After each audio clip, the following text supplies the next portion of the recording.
হযরত উসমান জিন্নুরাইন শুকনা রুটি, শুকনা জবের রুটি আর জাইতুনের তেল নিয়ে খেতে বসেছেন। লোকটা বসে আছেন, লোকটা এসেছে, তিনি বললেন তুমি আজও এসছো, কিছু বলো না কেন? লোকটা বলছে খলিফাতুল মুসলিমিন আমি একটু বসে থাকি, আপনি খাবার শেষ করেন। তিনি বললেন ভাই রে, আপনি খাবারের টাইমে এসেছেন, আমার দস্তারখানে বসে যান, আমি যেখানে বসে যেই রুটি থেকে খাবার খাই তুমিও আমার সঙ্গে সেই রুটি থেকে খাবার শুরু করো। কতটুকু মানবতা একজন খলিফা, শুধু বাংলাদেশের না, এই মুসলিম মিল্লাতের খলিফা হযরত উসমানের কথা বলছি। লোকটা বসে গিয়েছে, একই দস্তারখানে বসে একই রুটি থেকে খাবার খেতে শুরু করলেন। লোকটা তাকায় দেখে খলিফাতুল মুসলিমিন খাবার শেষ করবার পরে রুটির টুকরা, ছোট ছোট টুকরাগুলো পড়ে আছে, পড়ে না? ছোট ছোট টুকরাগুলা দস্তারখানের বিভিন্ন জায়গায় ছিটিয়ে পড়ে আছে। তিনি আঙ্গুলের মাথার মধ্যে এইভাবে একটু আঙ্গুলের মাথার মধ্যে পানি লাগায়া রুটির টুকরাগুলাকে আঙ্গুলের মাথায় নিয়ে তিনি খাবার খাচ্ছেন, মুছে মুছে খাচ্ছেন। লোকটা দেখলো আশ্চর্য ব্যাপার, টুকরাগুলা ছোট ছোট পড়ে গিয়েছে, ওগুলা যিনি কুটে কুটে খাবার খায় তার কাছে কি আমার সমস্যার কথা বললে কোনো সমাধান হবে? আশ্চর্য হয়ে গিয়েছে, কার কাছে গেলাম? এই লোকটা এমন। খাবার শেষ করে লোকটা যখন চলে যাবে তিনি হাত ধরে বলছেন কেন এসেছো আমার কাছে বলো ভাই? হয়তো আমাকে তোমার পছন্দ হয় না, 3 দিন 3 বারে আসলে কিছু বললা না কেন? লোক ডাক দিয়ে বলছেন ভাই ওসমান খলিফাতুল মুসলিমিন, আমি এসেছিলাম আমার মেয়ের বিয়ে, আমার অবস্থা বড় খারাপ, কেউ দেখে না, কিছু সহযোগিতার জন্য আমি বড় বিপদে, 3 দিন আসলাম, কিছু বললাম না। এক এক দিন এক এক অবস্থায় দেখেছি। প্রথম যেদিন আপনাকে দেখলাম আপনি তো লাইট অফ করে দিলেন, লজ্জায় কিছু বলি নাই। দ্বিতীয় দিন দেখলাম আপনি নিজের হাতে কাপড় কাচতেছেন, কিছু বলি নাই। আজ তৃতীয় দিন এসে দেখলাম আপনি দস্তারখানে খুঁজে খুঁজে খাবার খান, শুকনা জবের রুটি আর জাইতুনের তেল খান, ওগুলা দিয়ে কিছু হয় নাকি? এই জন্য কিছু বলতে চাই না। তিনি বললেন বাইরে যুদ্ধের ময়দানে সাহাবায়ে কেরাম আছে, যুদ্ধের ময়দানে তারা বিজয় অর্জন করেছেন, ওই বিজয় অর্জন করে গনিমতের মাল নিয়ে যতগুলা উট আসতেছে, এই উটের সব থেকে সামনে সব থেকে একটা বড় উট আছে, ওই উটের পিঠে যতগুলা সামান আছে সবগুলা এই মুহূর্তে তোমাকে হাদিয়া করে দিলাম। আল্লাহু আকবার বলেন। আপনি আমাকে একটু মুস্কারা করতেছেন, ঢং করতেছেন। একটা উটের উপরে থাকবে কয়েক লক্ষ দিরহাম আর দিনারের খাবার আর সম্পত্তি, আমি আইছি কিছু টাকা, 5, 10, 20, 100 টাকা দিলেই চলবে, আপনি এত কিছু দিবেন আমাকে? বলছে আমি মুখ দিয়ে বলছি তুমি নিয়ে যাই। কাজে আর কথায় তোমার মিল পাচ্ছে না। কাজ তো দেখলো একবার কৃপণতার, আর কথা বলতেছে একবার উদারতার। আবার বন্ধুগণ কিছুদিন পরে এই আগন্তুক ব্যক্তি এসেছেন, খবর নিয়ে আসলেন আজকে কাফেলা আসবে। কাফেলা আসার কারণে হযরত উসমানে গনি পাহাড়ের উপরে উঠলেন, দেখলেন আসতেছে। লোকটাকে বললেন ভাই যাও, সামনে যে উটনি আছে, উট আছে, তা নিয়ে তুমি চলে যাও। সামনের উটে লাগাম ধরে যখন টান দিয়েছে আগন্তুক, পিছনে কয়েকশো উট ছিল, সব তার পিছন দিকে যায়। উট এবং হাতি ঘোড়া যেটা একদিকে যায় সবটি ওদিকে যায়। যখন টানতে লাগে একটা সব পিছন দিকে যায়। খলিফাতুল মুসলিমিন আমিরুল মুমিনিন বললেন আগন্তুক শোনো, তোমার পিছনে যতগুলা উট তাদের সম্পত্তি পিঠের উপরে নিয়ে তোমার পিছন দিকে যায়, হতে পারে আল্লাহর পক্ষ থেকে তোমাকে দেওয়া হয়েছে যতগুলা তোমার পিছন দিকে আজকে যাবে সবগুলা ইসলামী রাষ্ট্রের পক্ষ থেকে তোমাকে দান করা হয়েছে। আল্লাহু আকবার বলে। এটা হচ্ছে ইসলামী রাষ্ট্র। আল্লাহ পাক বলেছেন ইয়া আইয়ুহাল্লাযীনা আমানুত্তাকুল্লাহ। আল্লাহ বলছেন হে ঈমানদার, হে মুমিনগণ, ইয়া আইয়ুহাল্লাযীনা আমানু, হে মুমিন, হে বিশ্বাসীগণ, যারা আমাকে বিশ্বাস করো, যারা আমার রাসূলকে বিশ্বাস করো, যারা কিয়ামতের দিবসকে বিশ্বাস করো, যারা মিজান এবং পুলসিরাতকে বিশ্বাস করো, যারা আমার ফেরেশতাদেরকে বিশ্বাস করো, যারা আমার কোরআনকে বিশ্বাস করো, তাদের সমষ্টিগত নাম মুমিন। আল্লাহ বলছেন ইয়া আইয়ুহাল্লাযীনা আমানু, হে মুমিনগণ। তাহলে আমাকে বলেন, আমরা কি আল্লাহকে বিশ্বাস করি? আল্লাহর কোরআনকে, তার রাসূলকে, আখিরাতের দিনকে, মিজান এবং পুলসিরাতকে, জান্নাত এবং জাহান্নামকে? তাহলে আল্লাহ আমাদেরকে বলছেন, হে মুমিন নামাজি মুসল্লিগণ, ইত্তাকুল্লাহ, তোমরা আল্লাহকে ভয় করো। ইত্তাকুল্লাহ, তোমরা আল্লাহকে ভয় করো। মুমিন তো আল্লাহকে ভয় করবেই। এরপরেও মুমিন নাম নেওয়ার পরেও অনেকেই আল্লাহকে ভয় করতে জানে না বা ভয় করতে পারে না। আল্লাহকে ভয় করার অর্থ এটা নয় যে নামাজ পড়তে হবে নচেত জাহান্নামে যেতে হবে, রোজা রাখতে হবে নচেত জাহান্নামে যেতে হবে। এটাই শুধু আল্লাহকে ভয় করা নয়, বরং তার দ্বারা কোনো হারাম কাজ হয়ে যাচ্ছে হয়ে যাবে, ওই সময় যে আল্লাহকে ভয় করে ফিরে আসে, তখনই সে পাক্কা মুমিন মুত্তাকি হয়ে যায়। আল্লাহ বুঝাতে চান, অন্ধকার রাত্রিতে কেউ যখন দেখে না তোমার অনেকগুলা হারাম কাজ করবার সুযোগ থাকবার পরেও 100% সুযোগ আছে, যখন তুমি করো না, আল্লাহকে ভয় করো। কেউ দেখে না, রব দেখেন। কেউ শোনে না, রব শোনেন। কেউ জানে না, রব জানেন। এই বিশ্বাসকে বিশ্বাসিত হয়ে যারা অন্যায় থেকে নিবৃত থাকে, নিজেকে সংযত রাখে, আল্লাহ পাক বলছেন তারাই হচ্ছে সত্যিকার অর্থে মুমিন, ভয়কারী। কথা বুঝেন নাই? অনেক নামাজি মুমিন আছে যারা নামাজ পড়বার পরেও, সালাত আদায় করবার পরেও তারা হারাম কাজ করে। না নাই? সবাই বলেন নাই? আছে। আল্লাহ পাক রব্বুল ইজ্জত ওয়াল জালাল এখানে এই কথাগুলাই বলছেন। আল্লাহ বুঝাতে চাইলেন শুধু নামাজের মাধ্যমেই আমরা ভালো মানুষ হতে পারবো না, আল্লাহকে ভয় করতে হবে। এরপরের শব্দে আল্লাহ বলছেন ওয়াকুলু কাওলান সাদীদা, কাওলান লাইয়িনা। আল্লাহ বলেছেন এবং সঠিক কথা বলো। ওয়াকুলু, এবং বলো, কাওলান সাদীদা, সঠিক কথা। এখানে আমরা কথা বলি। আল্লাহ বলছেন হে ঈমানদার, আমাকে ভয় করো। কাকে বলছেন? সবাই বলেন। আল্লাহ কাকে ভয় করতে বলছেন? আল্লাহকে। কাদেরকে বলছেন? ঈমানদারদেরকে। এখানে সবার কথা বলেননি, যারা মুমিন তাদেরকে বলছেন ভয় করতে হবে কাকে? আল্লাহকে। এবং কথা বলতে হবে সঠিক কথা। ওয়াকুলু কাওলান সাদীদা, এবং কথা বলতে হবে সঠিক। তাহলে আল্লাহ বুঝাতে চাচ্ছেন ঈমানদার হওয়ার পরেও আল্লাহকে ভয় করতে নাও পারে, ঈমানদার হওয়ার পরেও সঠিক কথা না বলতে পারে, এমন লোক নাই?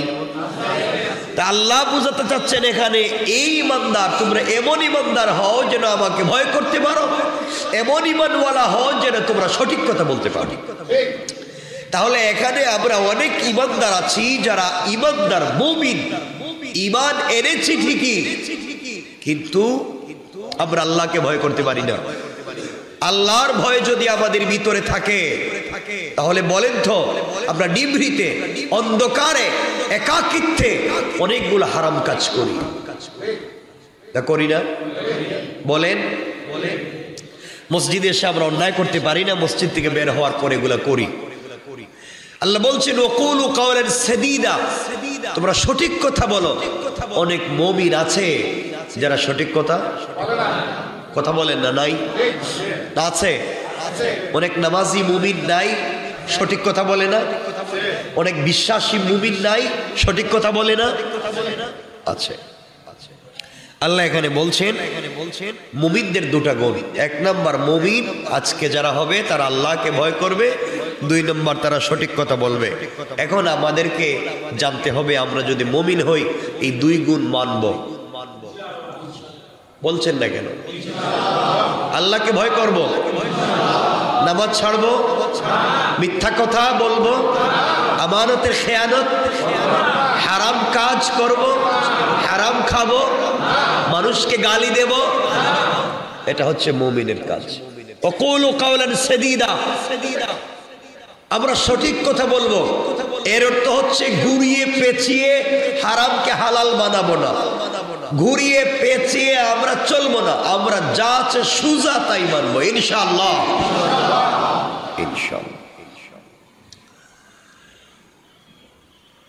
বাংলাদেশে একটা মন্ত্রণালয় আছে, তার নাম ক্রীড়া মন্ত্রণালয়। খেলাধুলা নিয়ে কাজ করে ওরা, আছে না নাই?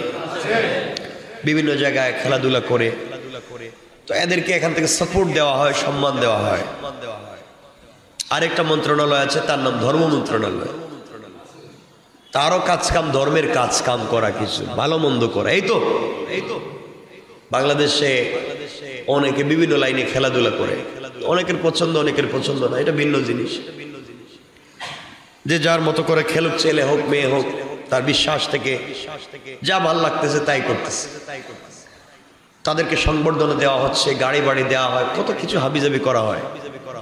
কিন্তু অনেক হাফেজে কোরআন 100, 110, 11, 12 দেশকে পিছনে ফেলেও তারা 1 নম্বর 2 নম্বর হয়।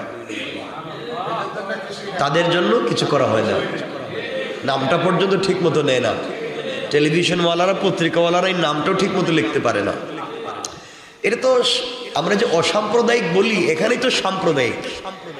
কথা বলেন না কেন? এখানেই তো সাম্প্রদায়িকতার গন্ধ পাওয়া যায়, এখানেই তো একচুকা নীতি পাওয়া যায়। সুতরাং গত কালকে রাত্রে যে ছেলে হাফেজ তাকরিম বাংলাদেশে এসছে, এই মানুষগুলাকে, মানব সম্পদ গুলাকে, যারা কোরআনের সোনালী দিন গুলাকে মানুষের কাছে পৌঁছে দিচ্ছে, তাদেরকেও সম্মান জানানো সকলের, সকল ধর্মের, সকল মানুষের আমি বলি নৈতিক দায়িত্ব। এই জন্য এটা ঘুরিয়ে পেঁচিয়ে কথা বলার কোনো সুযোগ নেই। যা আছে সোজা সোজা বলতে হবে। কথা বলেন না কেন? এতটুকুন বললাম। এরপরের শব্দে আল্লাহ রাব্বুল ইজ্জত ওয়াল জালাল বললেন, ইউসলিহ লাকুম আ'মালাকুম ওয়া ইয়াগফির লাকুম যুনুবাকুম ওয়া মান ইউতি'িল্লাহ ওয়া রাসূলহু ফাকাদ ফাযা ফাওজান আযীমা। আল্লাহ এর পরের আয়াতে বলছেন, তিনি তোমাদের আমল আচরণ সংশোধন করবেন। আল্লাহ বলছেন ইউসলিহ লাকুম আ'মালাকুম, তিনি তোমাদের আমল এবং আচরণকে সংশোধন করবেন। কে? সবাই বলেন। আল্লাহ বলছেন ইউসলিহ লাকুম, তিনি তোমাদেরকে সংশোধন করবেন।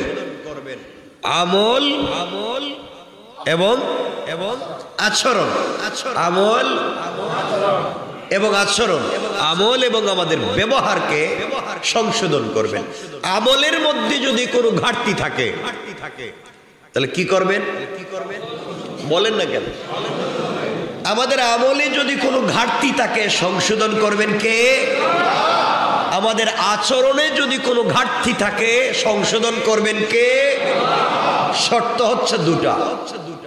প্রথমে বলেছেন ঈমানের সাথে সাথে ভয় করতে হবে, ঈমানের সাথে সাথে সঠিক কথা বলতে হবে। ঈমানের সাথে সাথে যদি আল্লাহকে পরিপূর্ণ ভয় করি, ঈমানের সাথে সাথে যদি আমরা পরিপূর্ণ সঠিক কথা বলি, আল্লাহ বলছেন এই পরিপূর্ণ ভয় করবার পরেও পরিপূর্ণ সঠিক কথা বলবার পরেও, সঠিক পথে চলবার পরেও যদি তোমাদের আমলে কোনো অন্যায় থেকে থাকে, যদি তোমাদের ব্যবহার এবং আচরণে কোনো অন্যায় থেকে থাকে, আল্লাহ বলছেন তার দায়িত্বে তিনি সংশোধন করে দেবেন। দায়িত্ব নিয়েছেন কে? আমাদের চেষ্টা করার, দায়িত্ব নেওয়ার দরকার। আল্লাহ বলছেন তোমাদের কাজ আমাকে ভয় করা, তোমাদের কাজ সঠিক কথা বলা, এই দায়িত্ব তোমাদের, আর সংশোধনের দায়িত্ব আমার। পড়েন সুবহানাল্লাহ। কথাগুলা বুঝবেন। আল্লাহ বলছেন তিনি সংশোধন করে দেবেন আমাদের আমল। আমাদের সংশোধন কেমনে করবেন? আমলে নামাজে ভুল ছিল, তেলাওয়াতে ভুল ছিল, রুকু সেজদায় ভুল ছিল, পা ঠিক মতো থাকতো না, হাত জায়গা মতো যাইতো না, হাত কান পর্যন্ত ঠিক মতো উঠতো না, রুকু সেজদা ঠিক মতো হতো না। এই আমাদের আমলে ভুল না ভুল নাই? ঘাটতি না ঘাটতি নাই? ঘাটতি। আল্লাহ বলছেন এটা আমি সংশোধন করে দেব। তাহলে বোঝা গেল অনেকে আমাদের নামাজ ঠিক মতো হচ্ছে না, আল্লাহ বলছেন আমার দায়িত্বে সংশোধন করে দিল। এরপরে বলছেন আচরণ। ছোটরা মুরব্বীদের সাথে ভালো ব্যবহার করবার কথা ছিল, বলে অনেক আচরণ খারাপ হয়ে গিয়েছে। বড়রা ছোটদের সাথে চমৎকার স্নেহের আচরণ করার কথা ছিল, এখানে অন্যায় হয়ে গিয়েছে। আলেমদের সাথে ভালো ব্যবহার করার কথা ছিল, সেখানে ঘাটতি হয়েছে। আল্লাহ বলছেন তোমরা আমাকে ভয় করো, সঠিক কথা বলো, এই ঘাটতিগুলাকে সংশোধন আমি করে দেব। আর কি চান? আমল সংশোধন, আচরণও দুটো পাইলেন। এরপরে আল্লাহ বলছেন এতটুকু নাকি আপনারা খুশি? আপনারা তো জানেন না খুশি, কিচ্ছু বলছেন না। একটু বলেন না আমাকে, খুশি না খুশি নাই? আল্লাহ বলছেন তিনি খুশি না, তিনি খুশি হয়ে আরো দিতে চান। তিনি বলছেন এর পরের শব্দে ওয়াগফির লাকুম যুনুবাকুম। আল্লাহ পাক বলেছেন এবং তোমাদের সমূহ পাপকে আমার নিজ দায়িত্বে ক্ষমা করে দেব।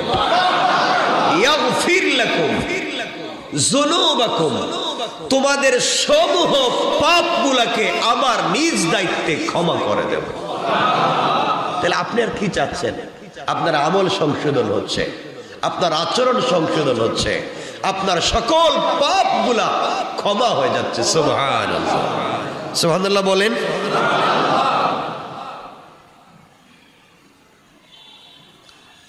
এরপর আল্লাহ রাব্বুল ইজ্জত ওয়াল জালাল বলছেন, পরের শব্দ সুন্দর করে বলছেন ওয়া ইউতিল্লাহ ওয়া রাসূলহু ফাকাদ ফাযা ফাওজান আযীমা। এরপর আল্লাহ বলছেন আল্লাহ এবং তার রাসূলের আনুগত্য করবে যে কেউ, সে অবশ্যই মহা সাফল্য অর্জন করতে পারবে। তাহলে আল্লাহ বললেন যারা আল্লাহকে ভয় করবে, কথাগুলো বুঝবেন, যারা আল্লাহকে ভয় করবে, যারা আল্লাহকে ভয় করবে এবং যারা সঠিক কথা বলবে, এই দুই কাজ যারা করবে আল্লাহ বলছেন এক নম্বরে তাদের আমলকে সংশোধন করে দেবেন, দুই নম্বর তাদের আচরণকে সংশোধন করে দেবেন, তিন নম্বর তাদের সমূহ পাপগুলাকে ক্ষমা করে দিবেন। সুবহানাল্লাহ বলেন না। এরপর আল্লাহ বলছেন এবং এরপরে যদি কেউ পূর্ণাঙ্গ রূপে আল্লাহর আনুগত্য করে, রাসূলের আনুগত্য করে, তাহলে তার জন্য রয়েছে পরকাল জীবনে চূড়ান্ত পর্যায়ের সাফল্য। রাসূলের নিজ হাতে হাউজে কাউসার এবং আল্লাহর নিজ হাতে জান্নাতুল ফিরদাউস। এতগুলা কাজ আল্লাহ করে দিচ্ছেন, শুধুমাত্র আমরা সোজা করব আমাদের কথা, আমরা চলবো আল্লাহকে ভয় করে। দু জিনিস আল্লাহ ভালো করে জানেন, ভয়ের নাম করে আমরা আল্লাহকে ভয় করি না। আল্লাহ ভালো করেই জানেন, সত্য কথা বলার নাম করে আমরা ঘুরিয়ে পেঁচিয়ে বলি। কয় কাজ হলো? কয়টা করব আমরা? এক নাম্বার, সবাই বলেন আল্লাহকে। তাহলে আসরের নামাজে কি ফজরের মতো লোক আসে? আসে? জুমার মতো কি মাগরিবের নামাজে থাকে? কেন কেন থাকে না? আল্লাহকে যে বলেন আল্লাহকে ভয় করবার মতো করতে হবে, তো আমরা তো করি না। আপনারা বলেন কেউ মারা গেলে তার বাড়িতে 3 দিন 10 দিন 7 দিন 40 দিনে খাবার খাওয়ানো হয়। ওখানে যত মানুষ জমা হয়, জোহরের পরে যদি দাওয়াত থাকে সেন্টারে, ওই মৃত মানুষের বাড়িতে খাওয়ার জন্য যত লোক জমা হয়, এর আগের ওয়াক্তের নামাজে কি এত লোক থাকে মসজিদে? বলেন থাকে না। মৃত বাড়িতে খাওয়ার নাম করে এমন লোক আছে যারা বাবার যারা মায়ের ঔষধের চিকিৎসার ঔষধ পর্যন্ত দেয় না, ভালো চিকিৎসার ব্যবস্থা করে না, ভালো একটা শার্ট ভালো একটা লুঙ্গি গেঞ্জি কিনে দেয় না, মাসে একদিন ভালো খাবার দেয় না। এই লোকটাই মা বাপ মারা যাওয়ার পরে 1000 লোককে খাওয়াবার জন্য ঋণ করে হলেও টাকা জমা করে। কথা বলেন না কেন? করে গরিবকে খাওয়ানোর নাম করে সব ধনী মানুষরাই তার ঘরে বসার জায়গা পায়, আর যারা খাওয়ার কথা ছিল এরা রাস্তায়ও জায়গা পায়। কথা বলেন না কেন? তাহলে মনে রাখবেন, আল্লাহ বলছেন আল্লাহকে ভয় করবার মতোই করতে হবে। 1 নম্বরে ভয় করতে হবে আল্লাহকে, 2 নম্বরে কথা বলতে হবে সঠিক কথা বলতে হবে। আমরা আজকের থেকে সঠিক কথা বলা শুরু করি, দেখবেন সমাজের অর্ধেক সমস্যার সমাধান হয়ে যাবে, সমাজে অর্ধেক ফিতনা দূর হয়ে যাবে যদি আমরা সঠিক কথা বলতে পারি।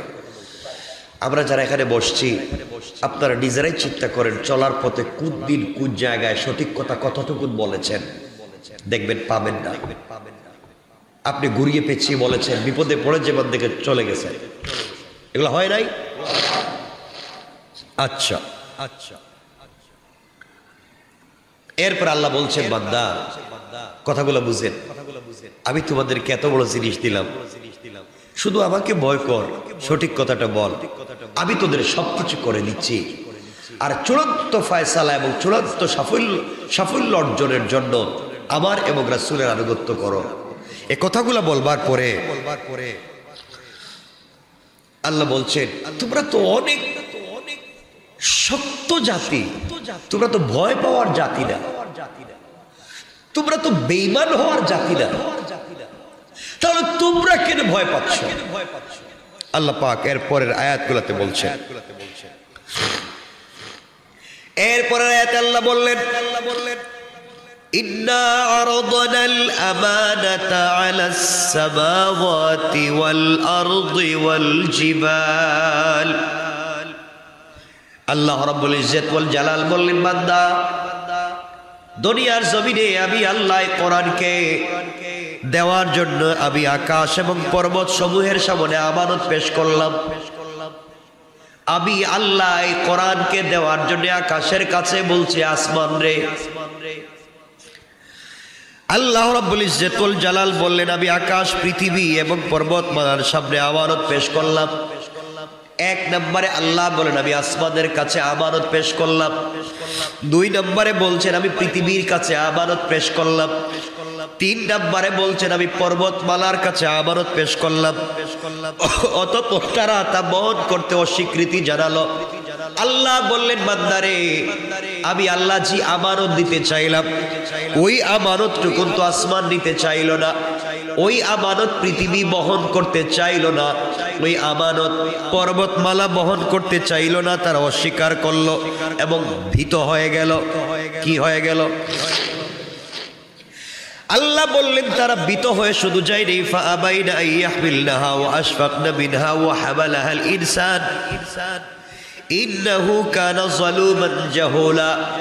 আল্লাহ রাব্বুল ইজ্জত ওয়াল জালাল বললেন, কিন্তু মানুষ এমন এক জাতি যা আসমান বহন করতে পারল না, জমিন বহন করতে পারল না, পর্বতমালা বহন করতে পারল না, ভয় পেয়ে গেল এটা নিতে পারবো না। কিন্তু মানুষ এমন এক জাতি তা অস্বীকার তো করল না, দেওয়ার সাথে সাথে গ্রহণ করে নিল। কোন সুবহানাল্লাহ।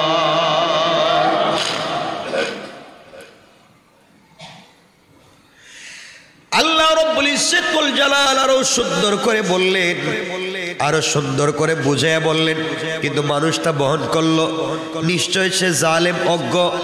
এরপরের শব্দে আল্লাহ রব্বুল ইজ্জতুল জালাল আরো সুন্দর করে বললেন, যাতে আল্লাহ মুনাফিক পুরুষ, মুনাফিক নারী, মুশরিক পুরুষ, মুশরিক নারীদেরকে শাস্তি দেন, মুমিন পুরুষ এবং মুমিন নারীদেরকে ক্ষমা করবেন।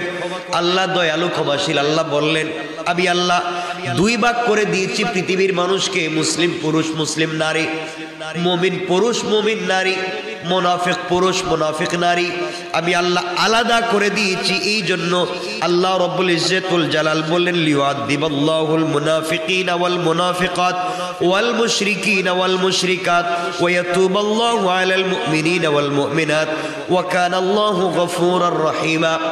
আল্লাহ রাব্বুল ইজ্জতুল জালালের পর থেকে বলতে লাগলেন, আমি মুমিন পুরুষ, মুমিন নারী, মুনাফিক পুরুষ, মুনাফিক নারী, মুশরিক পুরুষ, মুশরিক নারী, আমি আল্লাহ তাদেরকে আলাদা আলাদা ভাবে করে দিয়েছি। এই জন্য পরিচয় যেন করতে পারি কারা মুনাফিকি করলো, কারা মুশরিকি করলো, কোন পুরুষ কোন নারী, কে ঈমান আনলো, কে বিশ্বাস করলো, কে ভয় করলো, সে সঠিক পথে চললো, কে আল্লাহ এবং তার রাসূলের আনুগত্য করলো। আর এগুলা করার মাধ্যমে কারা সাফল্য অর্জন করলো, কারা মুনাফিকি করলো। এর অর্থ হলো ঈমান আনার পরেও কারা মুনাফিকি করলো, ঈমান আনার পরেও কারা সঠিক পথে চললো না, মুনাফিকি করলো। আল্লাহকে ভয় করবার কথা বলে, আল্লাহ এবং তার রাসূলকে আনুগত্যের কথা বলে যারা শিরিক করলো, আল্লাহ এবং রাসূলকে আনুগত্য করে নাম দিয়েছে, এরপরও তারা শিরিক করে, আছে না নাই? আল্লাহ বললেন, এর মাধ্যমে, আমানতের মাধ্যমে আমি আল্লাহ তাদেরকে পরীক্ষা করলাম, আলাদা করে দিলাম, কারা মুমিন, কারা মুনাফিক, কারা পুরুষ, কারা নারী। আল্লাহ রাব্বুল ইজ্জতুল জালাল এরপরে বললেন, ওয়া কানাল্লাহু গফুরুর রহিমা। আল্লাহ পাক রাব্বুল ইজ্জতুল জালাল বললেন, তিনি মুমিন পুরুষ এবং মুমিন নারীদেরকে ক্ষমা করে দিবেন। আল্লাহ ক্ষমাশীল। আল্লাহ বুঝাতে চান, সঠিকভাবে যদি ভয় করতে পারে, সঠিক পথে যদি চলতে পারে, আর এই সঠিক পথে চলতে গিয়ে যদি বাধাপ্রাপ্ত হয়ে যায়, পূর্ণাঙ্গ চলতে না পারে, পূর্ণাঙ্গ সঠিক কথা বলতে না পারে, পূর্ণাঙ্গ রূপে আমি আল্লাহকে ভয় করতে না পারে, আল্লাহ রব্বুল ইজ্জতুল জালাল বলেন, আমি মুমিনদেরকে ক্ষমা করব। 1 নাম্বার, তাদের আমলকে সংশোধন করে দেব। 2 নাম্বার, তাদের আচরণকে সংশোধন করে দেব। 3 নাম্বার, তাদের সমূহ পাপগুলাকে ক্ষমা করে দেব। আর চূড়ান্ত পুরস্কার হলো রাসূলের নিজ হাতে হাউজে কাউসারের পানি পান করায়া, আবার আরশে আজিমের ছায়ায় জায়গা দিয়া আমি আল্লাহ বিনা হিসাবে আমার হাতে জান্নাতুল ফিরদাউসের ওয়াদা করে দিলাম। সুবহানাল্লাহ। এত কিছুর পরেও যারা মানবে না, তাদের পরিচয় আল্লাহ তুলে ধরলেন পরের আয়াতে, যে মুনাফিক কারা হবে, মুনাফিক পুরুষ, মুনাফিক নারী, মুশরিক পুরুষ, মুশরিক নারী। মুশরিক শুধু পুরুষ হয় না নারী হয়? মুনাফিক শুধু পুরুষ, নারীও আছে। কথা বলেন না কেন? আপনারা মনে করতে পারেন মনে হয় শুধু পুরুষরা হয়, এই জন্য দুজনের নাম আনছেন, নারীও আনছেন, পুরুষও আনছেন। মুনাফিক পুরুষ, মুনাফিক নারী, এরপরে মুশরিক পুরুষ, মুশরিক নারী। মুমিনের কথা আল্লাহ 2 বার আনছেন, মুমিন পুরুষ, মুমিন নারী। ওয়া ইয়াতুবাল্লাহু আলাল মুমিনিনা ওয়াল মুমিনাত, মুমিন পুরুষ এবং মুমিন নারী। সুতরাং আজকের এই এতটুকু আলোচনা থেকে এই পর্যায়ে আমরা বুঝতে পারলাম যে আমরা যদি শুধুমাত্র আল্লাহকে ভয় করি এবং সঠিক কথা বলি, কয় জিনিস? সবাই বলেন, ভয় কাকে? সকল পর্যায়ে। কত পর্যায়ে? সকল পর্যায়ে। খাবারের সময় একটা ভাত পড়ে গেছে নিচে, আপনি না নিলেও পারতেন, আল্লাহকে ভয় করলেন, এটা দানা, এটা আমানত আমাকে দিয়েছেন, ওটা আপনি উঠাইয়া খেয়ে নিলেন, আল্লাহকে ভয় করা হলো। কিন্তু আজকালকে বিয়ে শাদীতে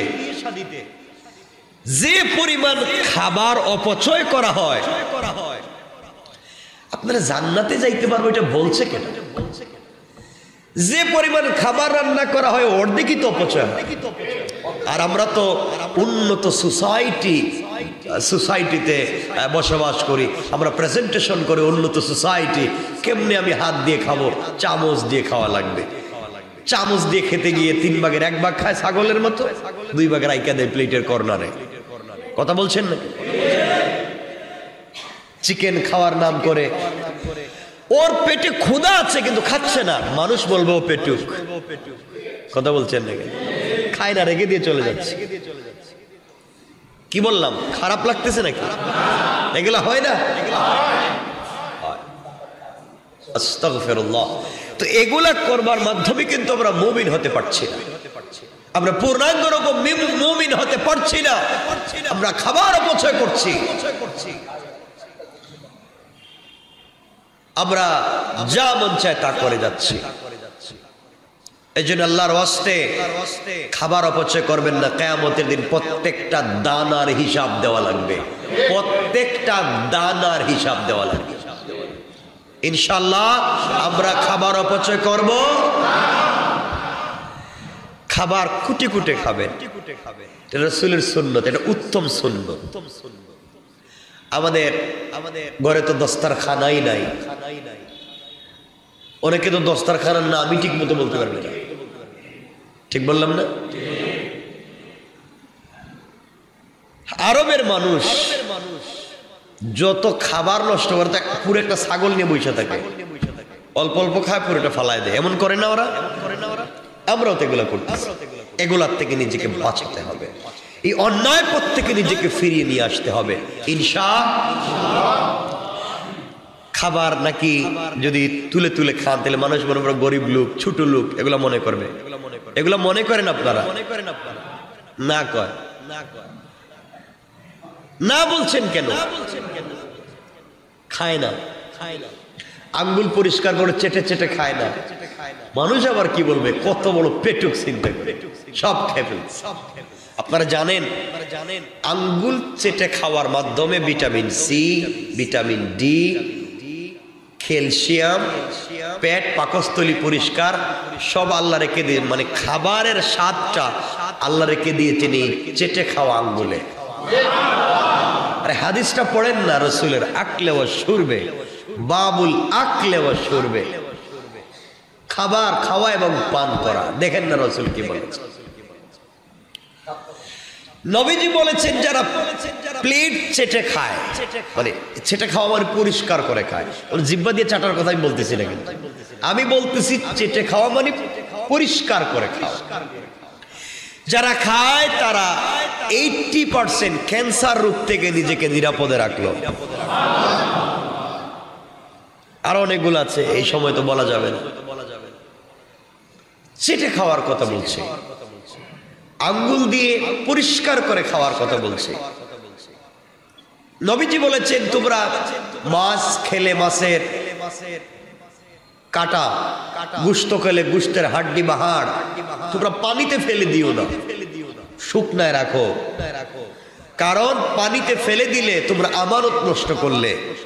শুকনায় রেখে দাও, জঙ্গলে ফেলে দাও, কারণ আমি এই গোশতের হাড্ডিতে আবার গোশত লাগাইয়া আর মাছের কাটায় আবার মাছের গোশত লাগাইয়া আমি জিন্নাত এবং অন্যান্য প্রাণীর খাবারের ব্যবস্থা করে রেখেছি।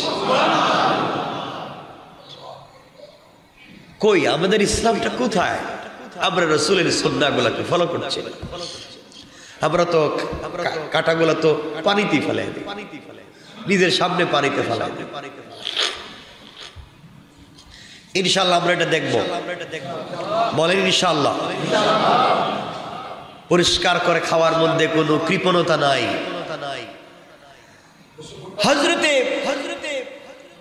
উসমানে গনি রাদিয়াল্লাহু তাআলা আনহু, নাম শুনে না এমন কোন লোক পৃথিবীতে নাই। উসমান গনি জিন্নুরাইন, যাকে দেখলে ফেরেশতারা লজ্জা পায়, ফেরেশতারা মুচকি মুচকি হাসেন।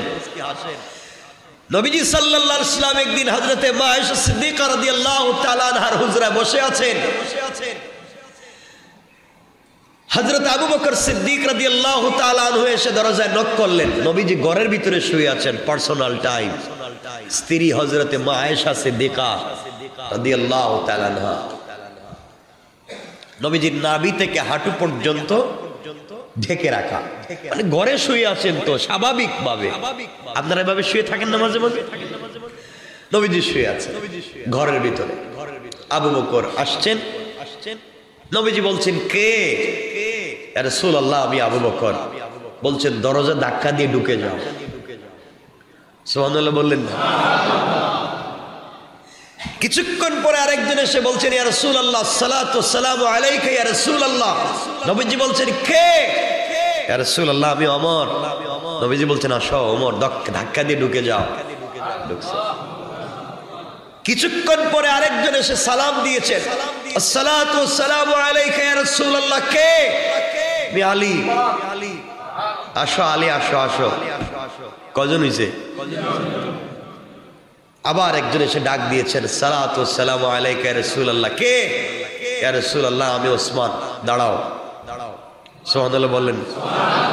সাহাবায়ে কেরাম চিন্তা করলেন আমরা আসলাম, দাঁড়াতেও বললেন না, ডাইরেক্ট ঢুকে গেলাম, এখন উনাকে দাঁড়াতে বললেন কেন, দেখি কি করেন। রাসূল উঠলেন, মেসওয়াক করলেন, মুখ হাত মুখ ধুইলেন, পুরাটা পোশাক পরলেন, নিজের দরওয়াজা খুলে দিলেন। লম্বা ঘটনা আমি বলবো না, আমাদের এই সময় নেই। সবাই চলে যাওয়া, গল্প শেষ বা যে উদ্দেশ্যে আসা শেষ হয়ে যাওয়ার পরে তিনজনে মিলে একদিন উসমান হযরত রাসূল পাককে ধরছেন, ইয়া রাসূলুল্লাহ আমাদেরকে যেভাবে বললেন আসো, আসলাম, কিন্তু উসমান বলার পরে আপনি উঠলেন, পরিষ্কার হলেন, কাপড় পরলেন, এরপরে দরজা খুলে দিলেন, ব্যাপার কি? তিনি বললেন তোমরা জানো না ওসমান আমাকে এভাবে দেখুক আর আমি ওসমানকে এভাবে দেখি, এটা আমি লজ্জা পাই, কারণ তাকে দেখলে তো আল্লাহ লজ্জা পান। আল্লাহু আকবার। ফেরেশতারা পর্যন্ত যাকে লজ্জা পায়, এমন একজন মানুষ আমার ঘরে আসছে যাকে আল্লাহ রাব্বুল ইজ্জত ওয়াল জালাল আমাকে বলে দিয়েছেন, ও পয়গম্বরে আরবি হাবিবুল্লাহ দুইটা মেয়েকে বিয়ে দিয়েছে, তোমার আরো মেয়ে থাকলে আমি বলতাম ওসমানের কাছে বিয়ে দিয়ে দাও। সুবহানাল্লাহ বলেন না? তোমরা জানো না আমার ওসমানকে আল্লাহ কত ভালোবাসে। এই ওসমান আলম্বা করছেন, ওসমান রাদিয়াল্লাহু তাআলা বসা, যার অ্যাকাউন্ট এখন পর্যন্ত সচল, 1450 বছর পরেও এখন উসমান জিন্নুরাইনের অ্যাকাউন্ট সৌদি আরবে সচল আছে। সুবহানাল্লাহ। হযরত উসমান গনি বসে আছেন, সাহাবীর কাছে একজন আসলেন, এসে বলছেন ভাই আমার তো মেয়ের বিয়ে শাদী লাগছে, টাকা পয়সাও নাই, ঘরে 3 বেলার 1 বেলার খাবার নাই, কিন্তু টাকা পয়সা থাকলে দেন। তিনি বললেন মেয়ের বিয়ে লাগছে, টাকা লাগবে, ঘরে খাবার নাই, টাকা লাগবে, এতটুকু টাকা দেওয়ার মতো আমার কাছে নাই, তুমি বলো এই মুহূর্তে তোমার পেটে খিদে লাগছে, আমি বলবো খায়া যাও, দেওয়ার মতো আর কিছু। তাহলে কার কাছে যাব? যাও উসমানের কাছে যাও। বেচারা সন্ধ্যার পর হযরত উসমান রাদিয়াল্লাহু তাআলার বাড়িতে পৌঁছে গেছে, দেখলো একটা মিট করে আলো জ্বলতেছে, মোমবাতির মতো, যেভাবেই হোক একটা আলো জ্বলতেছে। রাষ্ট্রের খলিফা, সুবহানাল্লাহ বললেন না? ঘরের ভিতরে ঠিক মতো আলো নাই, বসবার একটা চাটাই নাই, সুন্দর একটা জামা নাই, কিন্তু তিনি হচ্ছেন খলিফাতুল মুসলিমিন। যাওয়ার পরে সালাম দেওয়ার পরে জিজ্ঞাসা করলেন ভাই কেন আসছো? খলিফাতুল মুসলিমিন আমি আসছিলাম আমার কাজে। তিনি বললেন রাষ্ট্রের কোনো কথা বলবেন না আপনার পার্সোনাল কোনো কথা বলবেন? আগন্তুক বলছেন আমিরুল মুমিনিন আমার ব্যক্তিগত কিছু বিষয় আপনার কাছে কথা বলতে চাই। তিনি লাইটটা নিভাইয়া দিলেন। সুবহানাল্লাহ বললেন না? আগন্তুক বলছে আপনি এটা করলেন কি? অন্ধকারে আমি আপনার সাথে চেহারা দেখতেছি না, কি কথা বলবো? তিনি বললেন এই যে লাইট জ্বলতেছিল এতক্ষণ আলো, এই আলোটুকুন ছিল রাষ্ট্রের তেল খরচ করে আমি বসে আছি, আপনার পার্সোনাল কথা শুনবার জন্য নয়। আল্লাহু আকবার বলে 5 মিনিট একজন কথা বলবে, 1 পয়সার তেল জ্বলবে, সে কথাকে যারা আমানত মনে করেছে, আমানত আল্লাহ এই জন্য বলছেন আতুদ্দুল আমানাত ইলা আহলিহা, আমি আমানত দিতে চেয়েছিলাম। আর আজকে যারা রাষ্ট্রের হাজার হাজার হাজার হাজার কোটি টাকা ব্যয় করে নিজেদের আখের গুছায়া রাষ্ট্রের 12টা বাজায়া দেয়, এরা যাই হোক এই দেশের মানুষের ভালোবাসার পাত্র হতে পারে না, এরা জাতীয় দুশমন। মনে রাখবেন একটা কথা, 1 মিনিটের জন্য কথা পর্যন্ত বলতে চাইলেন না, রাষ্ট্রের 1 পয়সার তেল জ্বালিয়ে নিভায় দিলেন, বলছেন এখন কথা বল অন্ধকারে। বেচারা বলছে হুজুর আর কথা বলার দরকার নেই, আমি যাই। কেন বলবা না? কথা কয় না, কথা ভুলে গেছি। মনে মনে চিন্তা করছে যে এই লোকটা 1 পয়সার তেল জ্বালাইতে পারে না, ওর কাছে আমার মেয়ের বিয়ের কথা বললে আর কি দিব, যাই চলে গেছে। বেচারার বলেন, আমি এখান থেকে যদি লম্বা ঘটনা টানতে যাই, আমানত রক্ষা করতে কেন লাইট অফ করলেন? আর আজকে আমরা কি করছি, আমরা কি করে যাচ্ছি? আমার মুসলমান বন্ধুগণ, গভীর মনোযোগ। আল্লাহর পয়গম্বরের প্রিয় সাহাবী হযরত উসমান রাদিয়াল্লাহু তাআলা আনহুর কাছ থেকে এই লোকটা বিদায় নিয়ে আবার চলে আসলো। আগন্তুক আগের লোকের কাছে গিয়ে বলছেন, ভাই আপনি যার কাছে পাঠাইছিলেন তার কাছে বলবার কিছুই নাই। গিয়ে দেখলাম লোকটা তো অন্ধকারে বসে আছে, তার কাছে কথা বলবার সুযোগ কি, আর কথা বলে লাভ কি? তিনি বললেন আবার যাও, অথবা অন্যদিন যাও, তার কাছে গিয়ে নিজের কথাগুলা বলো, দেখো তোমাকে সহযোগিতা করতে পারে কিনা। আরেকদিন ওই লোকটা পৌঁছে গেল, যাওয়ার পরে দেখে খলিফাতুল মুসলিমিন আমিরুল মুমিনিন হযরত ওসমান রাদিয়াল্লাহু তাআলা আনহু নিজে ঘাটে বসে বসে, একটা কূপের কাছে বসে বসে নিজে কাপড়গুলা কাচতেছেন আর ধুইতেছেন। কোন সুবহানাল্লাহ। আগন্তুক চিন্তা করলো যে এই লোকটা খলিফাতুল মুসলিমিন, কাপড় কাচার জন্য একজন কর্মচারী নিযুক্ত করতে পারে না, টাকা খরচ হয়ে যাবে। এই লোকের কাছে নিজের কথা বললে তো কোনো উপকার হবে না। আর আমরা যদি কোনো গ্রামের পাতি নেতা হয়ে যাই, তারও পিএস, এপিএস, অ্যাসিস্ট্যান্ট, ওর অ্যাসিস্ট্যান্ট, এর অ্যাসিস্ট্যান্ট, কথা বলেন নাকি? খলিফাতুল মুসলিমিন কিচ্ছু নাই, বসে আছেন। ওই লোকটার কিছু না বলে চলে আসলো। ওই লোকের কাছে এসে বলছেন, ভাই যার কাছে পাঠাইছেন বারবার ওনার কাছে বাদ দিয়ে অন্য কারো নাম বলেন না কেন? ওর কাছে গিয়ে লাভ নাই। যে একজন কর্মচারী নিতে পারে না, 2 টাকা খরচ করে ধৌত করবার জন্য লোক নিযুক্ত করতে পারে না, তার কাছে গিয়ে লাভ নাই। তিনি বললেন যাও তার কাছেই তুমি বলো, দেখো তো উপকার হয় কিনা। আরেকদিন পৌঁছে গেলেন আগন্তুক, দুপুর বেলা গিয়ে দেখে খলিফাতুল মুসলিমিন বসে আছেন। তার সামনে দস্তরখানে খাবার রাখা আছে, শুকনা রুটি, জৈতুনের তেল সামনে রাখা।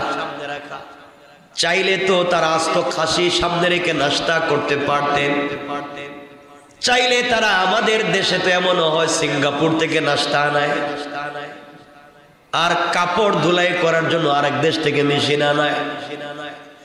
হযরত ওসমান ইবনে নুরাইন শুকনা রুটি, শুকনা জবের রুটি আর জৈতুনের তেল নিয়ে খেতে বসেছেন। লোকটা বসে আছেন, লোকটা এসেছে, তিনি বললেন তুমি আজও এসছো, কিছু বলো না কেন?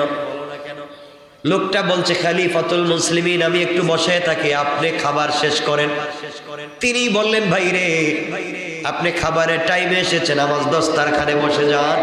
আমি যেখানে বসে যেই রুটি থেকে খাবার খাই, তুমিও আমার সঙ্গে সেই রুটি থেকে খাবার শুরু করো। কতটুকু মানবতা একজন খলিফা, শুধু বাংলাদেশের না, এই মুসলিম মিল্লাতের খলিফা হযরত উসমানের কথা বলছি।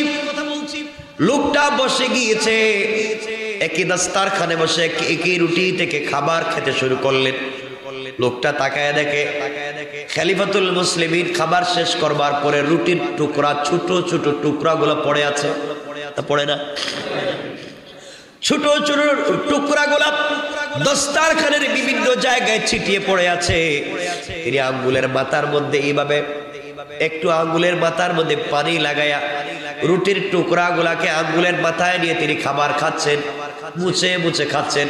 লোকটা দেখলো আশ্চর্য ব্যাপার, টুকরাগুলা ছোট ছোট পড়ে গিয়েছে, ওগুলা যিনি কুটে কুটে খাবার খায়, তার কাছে কি আমার সমস্যার কথা বললে কোনো সমাধান হবে? আশ্চর্য হয়ে গিয়েছে, কার কাছে গেলাম? এই লোকটা এমন। খাবার শেষ করে লোকটা যখন চলে যাবে, তিনি হাত ধরে বলছেন, কেন এসেছো আমার কাছে বলো ভাই? হয়তো আমাকে তোমার পছন্দ হয় না, 3 দিন 3 বারে আসলে কিছু বললা না কেন? লোক ডাক দিয়ে বলছেন, ভাই ওসমান খলিফাতুল মুসলিমিন, আমি এসেছিলাম আমার মেয়ের বিয়ে, আমার অবস্থা বড় খারাপ, কেউ দেখে না, কিছু সহযোগিতার জন্য আমি বড় বিপদে, 3 দিন আসলাম, কিছু বললাম না। এক এক দিন এক এক অবস্থায় দেখেছি। প্রথম যেদিন আপনাকে দেখলাম, আপনি তো লাইট অফ করে দিলেন, লজ্জায় কিছু বলি নাই। দ্বিতীয় দিন দেখলাম আপনি নিজের হাতে কাপড় কাচতেছেন, কিছু বলি নাই। আজ তৃতীয় দিন এসে দেখলাম আপনি দস্তারখানে খুঁজে খুঁজে খাবার খান, শুকনা জবের রুটি আর জাইতুনের তেল খান, ওগুলা দিয়ে কিছু হয় নাকি? এই জন্য কিছু বলতে চাই না। তিনি বললেন, বাইরে যুদ্ধের ময়দানে সাহাবায়ে কেরাম আছেন, যুদ্ধের ময়দানে তারা বিজয় অর্জন করেছেন, ওই বিজয় অর্জন করে গনিমতের মাল নিয়ে যতগুলা উট আসতেছে, এই উটের সব থেকে একটা বড় উট আছে, ওই উটের পিঠে যতগুলা সাবান আছে সবগুলা এই মুহূর্তে তোমাকে হাদিয়া করে দিলাম। আল্লাহু আকবার বলেন। আপনি আমাকে একটু মুস্কারা করতেছেন, ঢং করতেছেন। একটা উটের উপরে থাকবে কয়েক লক্ষ দিরহাম আর দিনারের খাবার আর সম্পত্তি, আমি আইছি কিছু টাকা, 5, 10, 20, 100 টাকা দিলেই চলবে, আপনি এত কিছু দিবেন আমাকে? বলছে, আমি মুখ দিয়ে বলছি তুমি নিয়ে যাই। কাজে আর কথায় তোমার মিল পাচ্ছে না। কাজ তো দেখলো একবার কৃপণতার, আর কথা বলতেছে একবার উদারতার। আবার বন্ধুগণ, কিছুদিন পরে এই আগন্তুক ব্যক্তি এসেছেন, খবর নিয়ে আসলেন আজকে কাফেলা আসবে। কাফেলা আসার কারণে হযরত উসমানে গনি পাহাড়ের উপরে উঠলেন, দেখলেন আসতেছে। লোকটাকে বললেন, ভাই যাও, সামনে যে উটনি আছে, উট আছে, তা নিয়ে তুমি চলে যাও। সামনের উটে লাগাম ধরে যখন টান দিয়েছে আগন্তুক, পিছনে কয়েকশো উট ছিল, সব তার পিছন দিকে যায়। উট এবং হাতি ঘোড়া যেটা একদিকে যায়, সবটি ওদিকে যায়। যখন টানতে লাগে একটা সব পিছন দিকে যায়। খলিফাতুল মুসলিমিন আমিরুল মুমিনিন বললেন, আগন্তুক শোনো, তোমার পিছনে যতগুলা উট তাদের সম্পত্তি পিঠের উপরে নিয়ে তোমার পিছন দিকে যায়, হতে পারে আল্লাহর পক্ষ থেকে তোমাকে দেওয়া হয়েছে যতগুলা তোমার পিছন দিকে আজকে যাবে, সবগুলা ইসলামী রাষ্ট্রের পক্ষ থেকে তোমাকে দান করা হয়েছে। আল্লাহু আকবার।